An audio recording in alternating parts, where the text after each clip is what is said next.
friends, and welcome back to another video. I'm trying out this microphone situation to see if, we can get these videos sounding a little bit better, because I notice when I'm editing them that they sound a little bit wonk. So let me know in the comments if this sounds any better. But I made a video on my main channel, Glitter M, and I saw a couple comments informing me of a couple things and also asking me if I can expound a little bit more, because I did give some of my tips in that video. So today we need to talk about consumerism versus collecting, because there are some things that you can do to minimize the consumerism and be a collector, because as you can see behind me, I am a collector. I collect things. But it is a very thought out process. So we're going to talk about that today. So again, in my Labubu video, I talked about the craze that's happening right now with Labubu, because basically these blind box Pop Mart monster dolls / keychains are everywhere. There are people who are buying them out, people who are taking them and reselling them for higher prices, and just insane amounts of videos from influencers, especially big influencers, who are collecting these dolls. Collecting, I say. And I've also heard a couple comments tell me that there are some who have already gotten rid of their Labubu collection because views have dwindled. Like, at least give it some time, please. I just released that video. But anyway, I wanted to talk about some of the tips that I have as a collector. These are things that I actively do, because again, as you can see behind me, there's a lot of manga. We've redone the shelf recently too. There's a lot of manga, a lot of figures, a lot of nerdy, silly, goofy objects in my room because they make me happy. I collect them. And so everything that I buy has a purpose in my collection. Everything that I buy it knowing that it's going to have a place. So let's go ahead and get into 5 tips from me that should help you have a better mindset when it comes to collecting. My first one that I say all the time, and genuinely when I started collecting, this got me some backlash from people because they thought it was gross and dirty. But I do think that over the years, thrifting has become a little bit more of a culturally accepted / casual fun thing.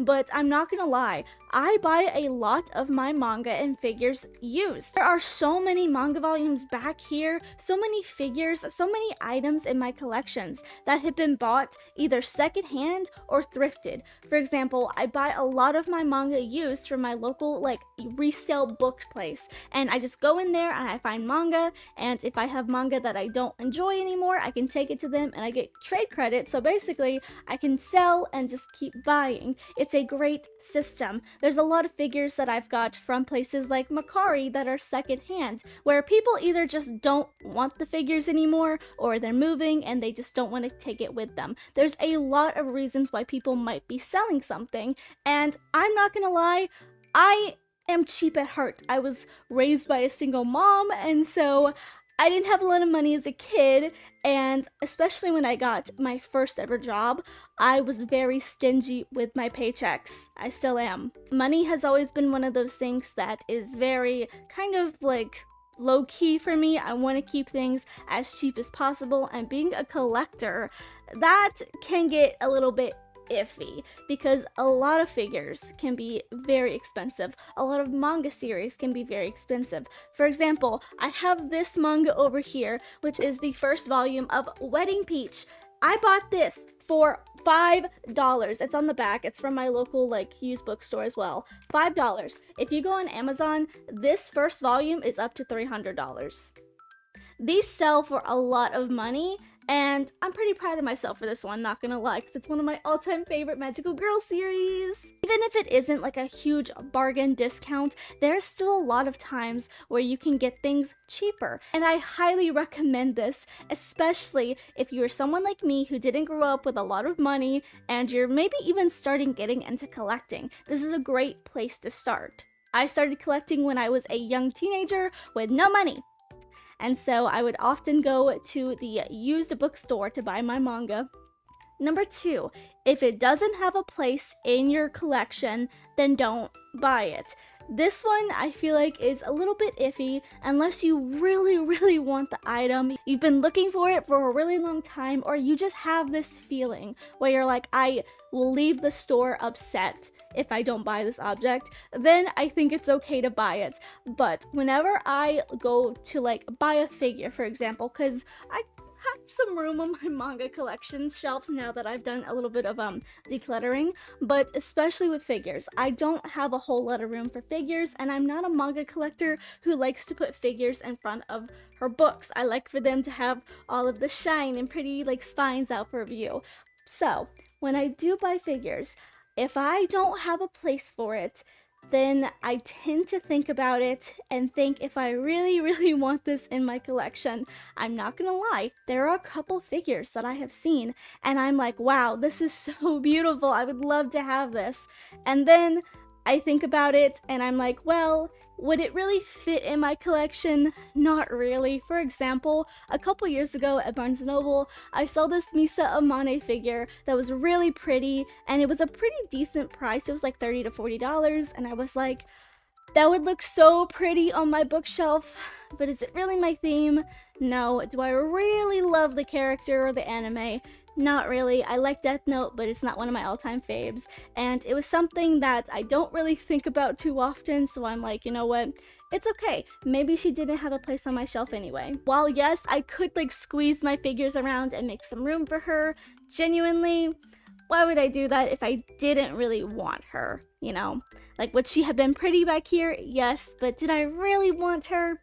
Not really. That leads us into tip number 3, which is if you think about it long enough and you really want it, then buy it. But if it's kind of like an afterthought even, then maybe it wasn't for you. As a collector, again, I sometimes see things that I'm like, oh my god, I really want that. Like, for example, I am a huge fan of Naruto, and my all-time favorite character is Shikamaru. And I would love to have a Shikamaru figure, but for me personally, every time I look at them and I'm about to buy them, I always second guess buying a figure because I'm like, well, it would be nice to have a figure of my favorite Naruto character, but it doesn't really fit in with my background. It doesn't really fit in my room. Yes, I love this character, but I always end up second guessing it, and that always tells me that maybe I don't need the figure. While I would absolutely love to have the figure, if I don't see it and immediately go, I have to have that in my collection, then I tend to kind of like push that away because, again, I don't have that much money to spend on collecting and stuff, so I'm like, I need to be reasonable and buy things that I really want.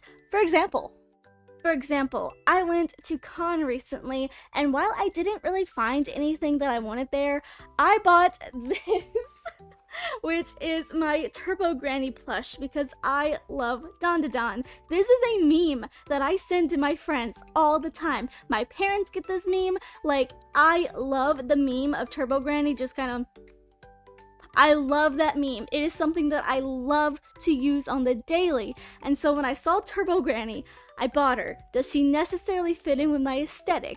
No, but I love this character. I love this meme. I had to have this. Number 4 is budgeting. I really think that if you're going to be a collector, you need to have a budget. Whether that's setting aside a little bit of money from, for example, a hobby, hopefully turned full-time job at some point, where you can take some money. I do this. I take some money from my YouTube and I set it aside for buying manga and stuff because that's what the channel is for, you know, it goes right back in. It's a cycle of monetization. And even on my VTuber stuff, I usually will take the money that I earned from like Twitch and put it back into like VTuber stuff that I need, whether that's PC parts or upgrades for my character. This is something that I would definitely consider doing if, for example, you are a huge time collector or maybe even a cosplayer. This is something that I've now started doing for cosplay because I'm getting back into it, which is budgeting for cosplays.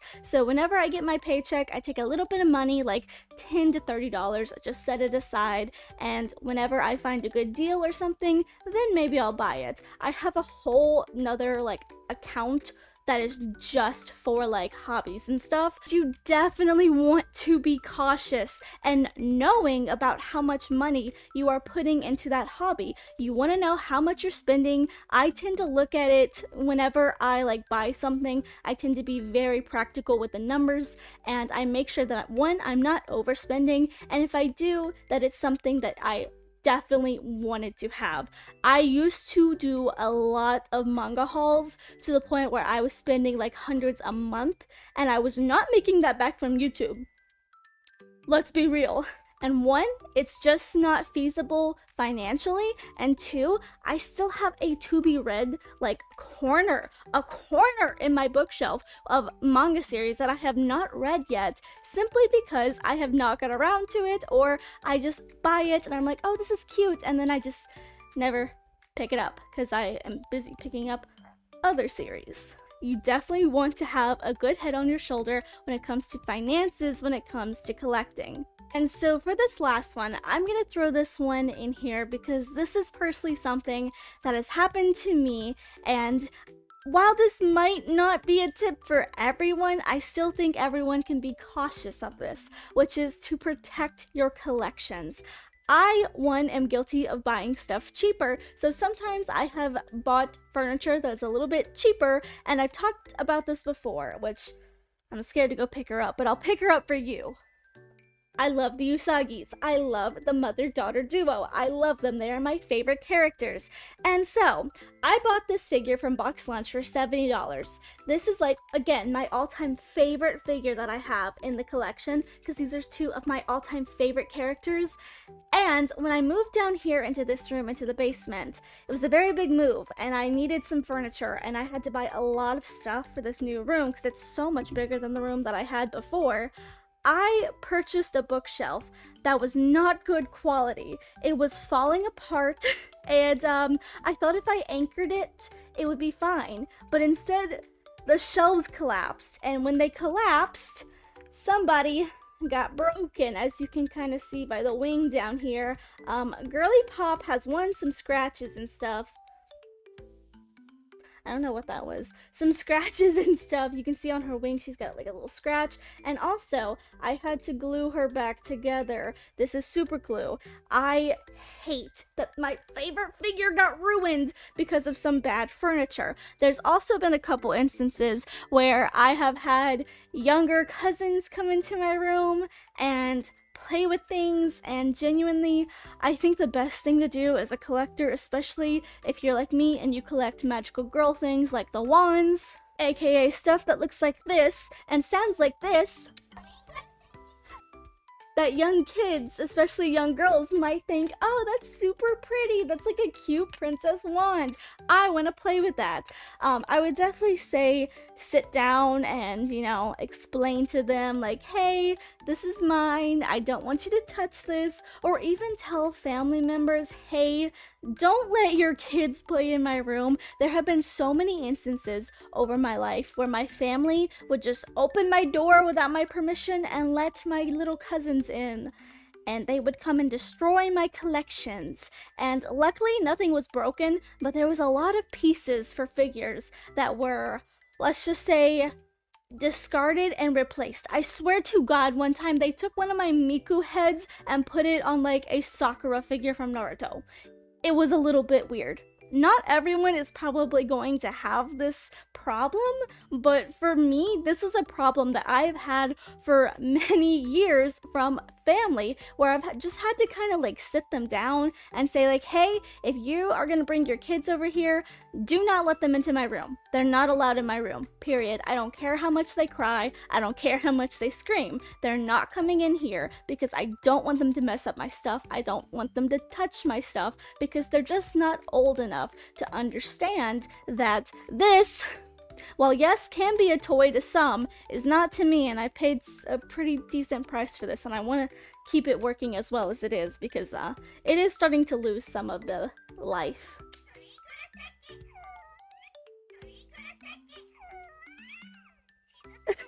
I don't know why I completely restarted. Like I said, it's starting to lose some of its audio abilities. But these are some of my tips, and I would definitely encourage you to have fun when you're collecting. Like, don't let the thought of over consuming kind of absorb you. That is going to take all of the fun out of collecting. If you want something, buy it. That is the main purpose, the main belief that I live by as a collector. If I see it and I know that if I walk out of this store, out of this convention without this object, whether it costs a lot or not, whether it's a figure or an artist print, if I walk out knowing that I won't have this and I might never get to see this again, I'll buy it, because that's what matters. That feeling that you get when you collect, that is the feeling that you need to rely on. I do think it is a good thing to see your spending habits and to take note of it. If you are like me and you were just buying so much, not making a whole lot of profit, and not even reading, for example, manga that I would buy, and if you're not like appreciating the collections that you're buying, if it is something that's usable and you're not using it, definitely take a step back and reassess your collection, because it's not a bad thing to reflect on your spending habits and your collecting habits. But anyway, let me know some of your own tips down below in the comments. Please remember to like, share, subscribe, and I will see you in the next one. Bye!